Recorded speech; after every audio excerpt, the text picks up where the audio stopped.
I spent the last few weeks trying to make a text-to-image model that shouldn't really exist. Not because it's powerful, because it's small, uncomfortably small. And to answer that, I start with something familiar. This video has two parts. First, I'll show you how I aggressively compress Stable Diffusion using LoRA quantization and CPU offloading. Second, I'll show you my attempt at completely different architecture based on this research paper, why it failed, and how a tiny UNet saved the whole thing. Let's start with Stable Diffusion. On paper, it's simple. In reality, it's very heavy. Stable Diffusion is made of three big components. I'll have them drawn here. First, the UNet denoiser. This is the monster, about 860 million parameters. Second is the clip text encoder, which encodes the natural language in the prompt to a vector. That's about 123 million parameters. Third, the VAE decoder, roughly 83 million parameters. Together, this eats around 4 gigs of VRAM in FP16. Now the task is to squeeze these numbers as hard as physically possible.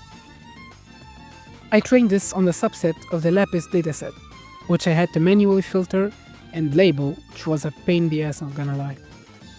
Rather than retraining the full UNet, I used LoRA. LoRA inserts small adapter layers into the attention mechanism, which reduces the training problem. From 860 million parameters, I trained about 10 million. After training, the adapters get merged back into the model. This alone makes experimentation possible on very limited hardware. Now comes the real compression. Normally, weights are stored in FP16, 16 bits per number. I used Q4 quantization, which is 4 bits per weight. Here's the idea. Weights are split into blocks, where each block gets a scale factor. Instead of storing real numbers, we store tiny integers from -7 to +7. And to recover the weight, we simply multiply by the scale. Critical layers stay in FP16 like time embeddings, but most of the UNet gets absolutely squeezed. This gives roughly 4 times compression with minimal quality loss. Now during inference, the weights stay compressed in VRAM. When a layer runs, the weights are temporarily dequantized, used for computation, then immediately discarded. Now clip is quantized to 8 bits as a compromise, and the VAE decoder is moved entirely to the CPU. This alone saves about 160 megabytes of VRAM. Final numbers? At 348 by 348 resolution, the pipeline uses about 1.5 gigs of VRAM. Just a small note, the visuals and outputs you see by these two models are trained using the LAPIS dataset, a carefully curated collection of artworks rated by many individuals with different tastes and backgrounds. Because this data focuses on personal aesthetic perception, the outputs lean towards abstract, interpretive art rather than literal realism. The goal here isn't to replace, but to actually explore patterns of aesthetic inspiration, much like artists have always done by studying art before them.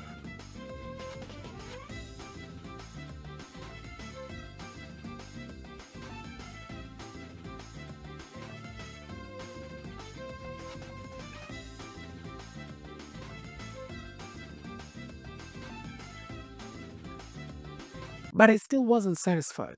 I want more. So I tried something more radical. What if we didn't use diffusion at all?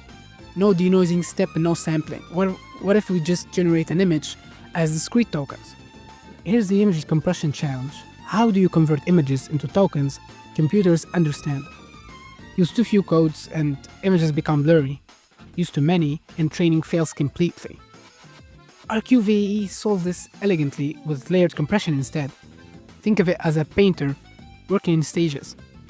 Base code first, then touch-ups, then fine details, having each layer fixing the previous layer's mistake. Here's the core idea. Don't explain an image as one code. Use multiple codes that stack together. The first code captures rough structure, the second fixes what the first one missed, the third one refines further. It's progressive improvement all the way down to the final image. Let's walk through the actual pipeline step by step. A neural network compresses the image into a vector, we'll call it Z. Then the first lookup table finds the nearest match, we'll call it Q1. Now calculate the leftover error, R1, and the second table matches that error, giving you Q2. I know it's complicated, but hear me out. We repeat this 4 times total. Add the matches together and it gets decoded back to the image. What's fascinating is what happens under the hood. The first quantizer learns basic layout and colors. The second one learns edges and boundaries.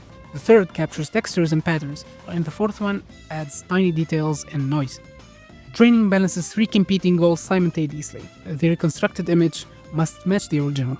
The lookup tables must stay stable, and the encoder must commit to its choices. Gradients flow backwards through all the layers, training everything at once using mathematical tricks we're not going to be explaining here because they're very hard. Now, to actually generate images, I built a two-phase transformer. One phase is a spatial transformer. 24 layers deep, it generates the first depth across all 64 positions. Phase 2 is a depth transformer. 8 layers.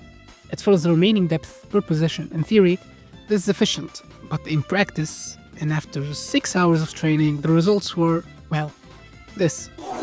Here's the real issue. A 256 by 256 RGB image has 169,608 values. I compressed it into 256 tokens, that's 99.9% information loss. No transformer can magically recover that. The decoder can only guess, and it guesses smooth averages. And the original authors of the RQ transformer didn't want to provide the training code of it. So I stopped fighting the model, and instead I added the refinement unit, a small one, about 15 million parameters. It takes the blurry RQ VAE output and it only predicts the missing details. That's edges and textures. So now, the final image equals coarse image plus residual. Simple. Training is straightforward. The RQ VAE stays frozen. For each image, encode, decode, get a coarse image subtracted from the original. That's the target residual. Then for the second stage, train the UNet using L1 loss for sharpness and perpetual loss for texture. Inference takes one forward pass, about 0.1 to 0.2 images per second. VRAM usage stays under 3 GB and image quality improves dramatically.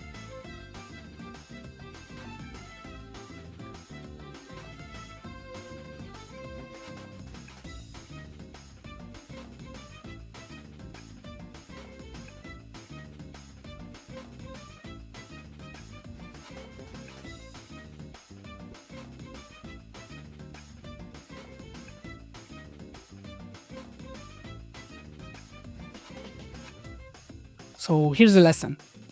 Autoregressive transformers look elegant on paper, but they're slow and extremely hard to train.